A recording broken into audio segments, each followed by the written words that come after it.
Friends, welcome to my class. आप सब कैसे हैं? आई होप आप सब बहुत अच्छे होंगे। आज की क्लास में हम समझेंगे शास्त्रीय सिद्धांत क्लासिकल थ्योरी को फ्रेंड्स। ओके, क्लासिकल थ्योरी का परिचय। क्लासिकल थ्योरी, जिसे पारंपरिक संगठनात्मक सिद्धांत भी कहा जाता है, प्रबंधन और संगठन के शुरुआती अध्ययन की एक प्रमुख धारा है। ये सिद्धांत 19वीं और 20वीं शताब्दी की शुरुआत में विकसित हुआ और मुख्य रूप से संगठन के ढांचे, प्रबंधन के सिद्धांतों और उत्पादकता बढ़ाने पर केंद्रित था।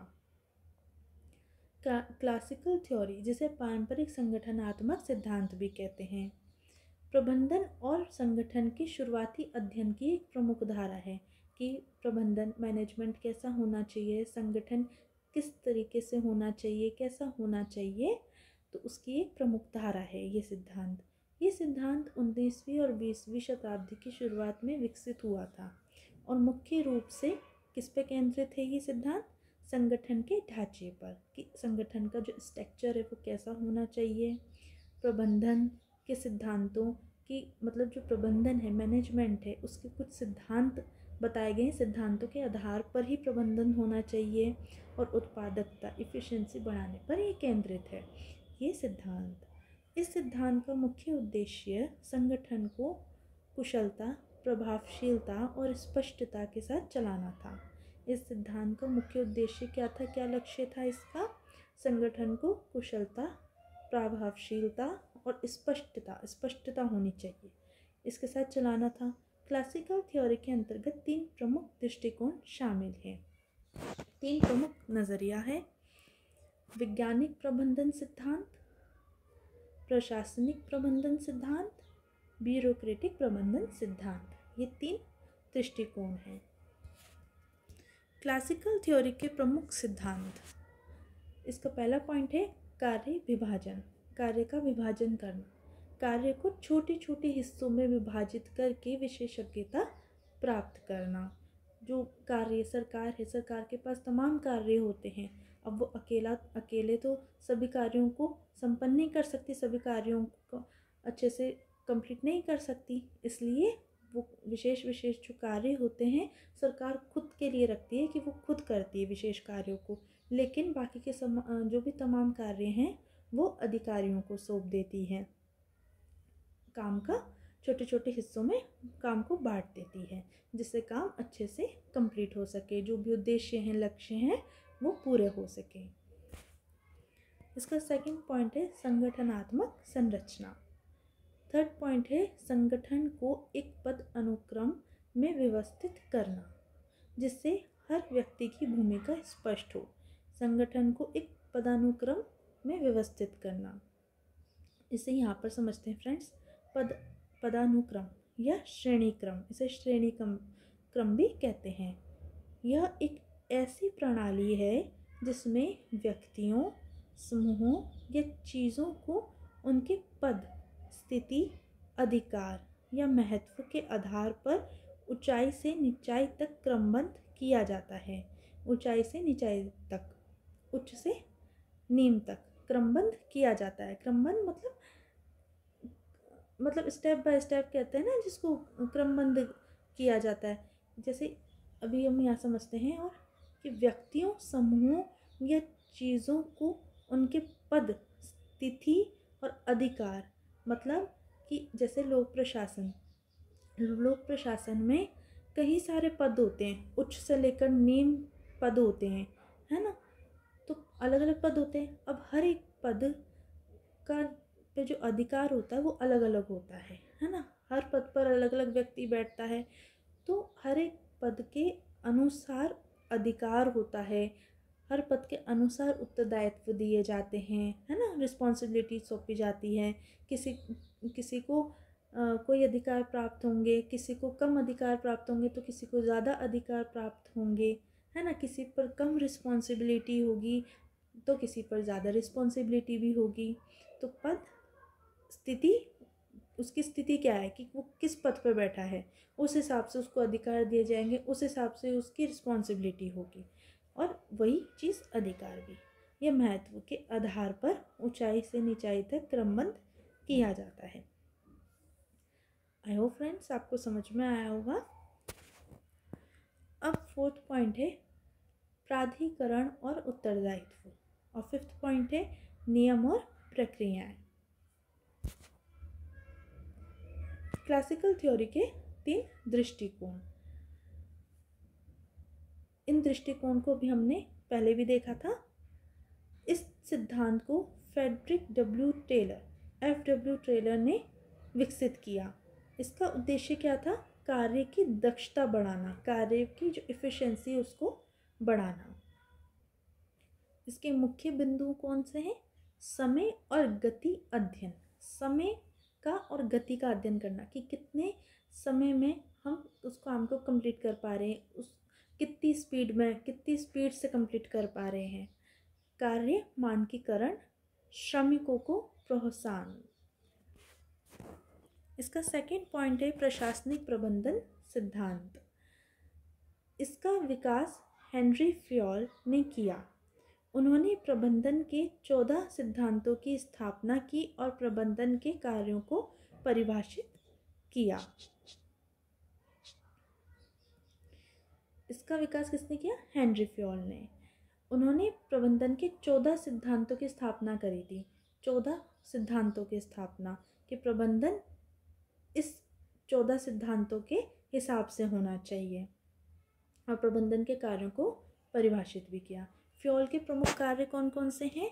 योजना बनाना, संगठित करना, आदेश देना, समन्वय करना और नियंत्रण करना। इसका थर्ड पॉइंट है ब्यूरोक्रेटिक प्रबंधन सिद्धांत। इस सिद्धांत को मैक्स वेबर ने विकसित किया। किसने विकसित किया?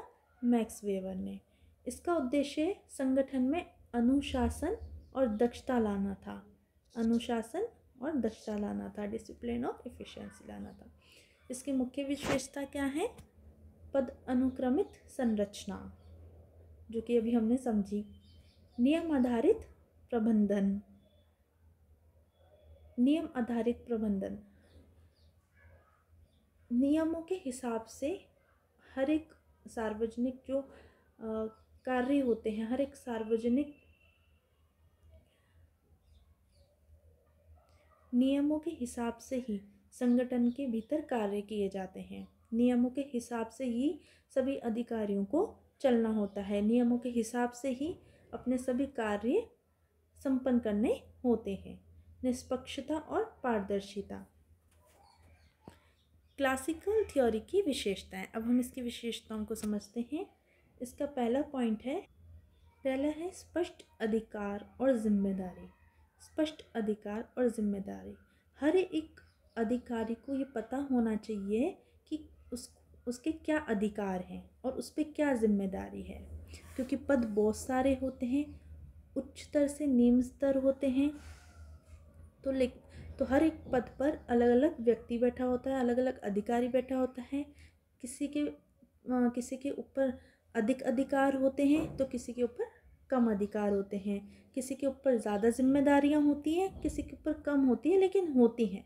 तो हर एक अधिकारी को पता होना चाहिए कि क्या अधिकार हैं उसके, और उसकी क्या जिम्मेदारी है। दूसरा है संगठन में औपचारिक संरचना। संगठन में औपचारिक संरचना। हम समझते हैं संगठन को पहले। संगठन का अर्थ है किसी कार्य या उद्देश्य को प्राप्त करने के लिए, किसी कार्य, किसी उद्देश्य, किसी लक्ष्य को प्राप्त करने के लिए व्यक्तियों, संसाधनों और गतिविधियों का सुव्यवस्थित ढंग से समूह बनाना। सुव्यवस्थित ढंग से, सही प्रकार से एक समूह का निर्माण करना। संगठन एक ऐसी प्रक्रिया है जिसमें विभिन्न तत्वों को एकजुट किया जाता है।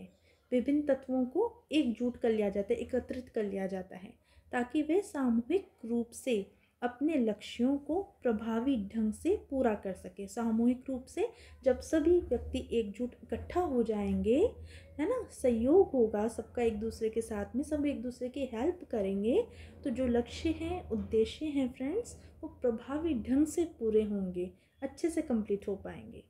ये एक संसाधन, कंपनी, समूह या किसी सामाजिक इकाई के रूप में भी हो सकता है। ये संस्थान है फ्रेंड्स, सॉरी, है ना।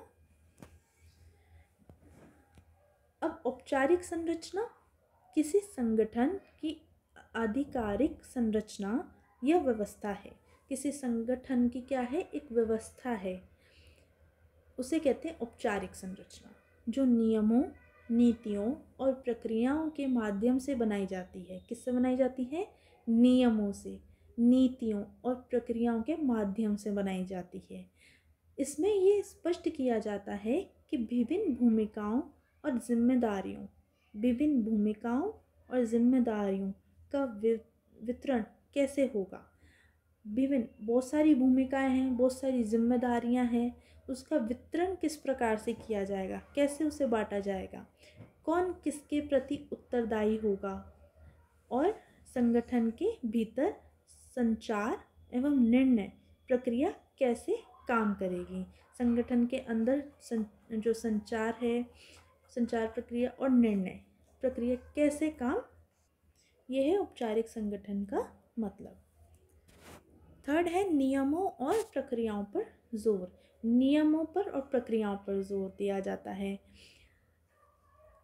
फोर्थ पॉइंट है उत्पादकता और दक्षता बढ़ाने का प्रयास। अब इसकी सीमाएं हैं, इसका एक क्षेत्र है।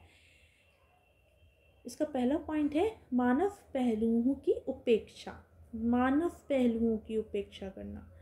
संगठन में अधिक कठोरता। थर्ड पॉइंट है बदलते पर्यावरण के साथ अनुकूलन की कमी। फोर्थ पॉइंट है श्रमिकों की संरचनात्मकता और प्रेरणा को कम करना। अब हम इसके निष्कर्ष को समझते हैं। क्लासिकल थ्योरी संगठन और प्रबंधन के लिए एक बुनियादी ढांचा प्रदान करती है। क्लासिकल थ्योरी संगठन के लिए और प्रबंधन के लिए एक बुनियादी ढांचा प्रदान करती है। हालांकि इसमें मानव कारकों की उपेक्षा की गई है, लेकिन इसके सिद्धांत आज भी संगठन की संरचना और संचालन को समझने में उपयोगी हैं।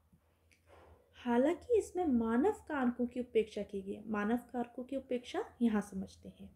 इसका मतलब है इंसानी ज़रूरतों, भावनाओं, क्षमताओं और सीमाओं को नज़रअंदाज करना। मतलब एक मानव की जो ज़रूरत है, उसकी भावना है, उसकी क्षमता है, सीमाओं, इन सब को नज़रअंदाज करना, ध्यान ना देना।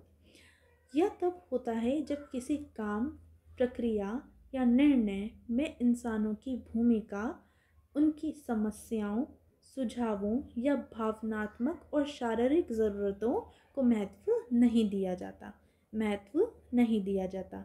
इंसानों के हर एक चीज़ को महत्व नहीं दिया जाता, उनको नज़रअंदाज किया जाता है। तो इसी का मतलब है मानव कारकों की उपेक्षा करना।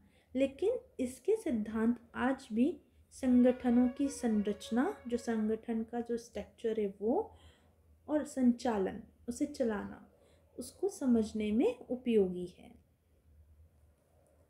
तो आई होप फ्रेंड्स आज का वीडियो क्लासिकल थ्योरी टॉपिक आपको अच्छे से समझ में आया होगा। और फ्रेंड्स मेरे चैनल को लाइक ज़रूर करें, शेयर करें, सब्सक्राइब कर लें, ताकि नए नए जो टॉपिक्स हैं आपको रेगुलर मिलते रहें। अब तब तक के लिए अपना ध्यान रखें। फिर हम मिलते हैं अब एक नए टॉपिक के साथ नेक्स्ट क्लास में। Okay, bye friends.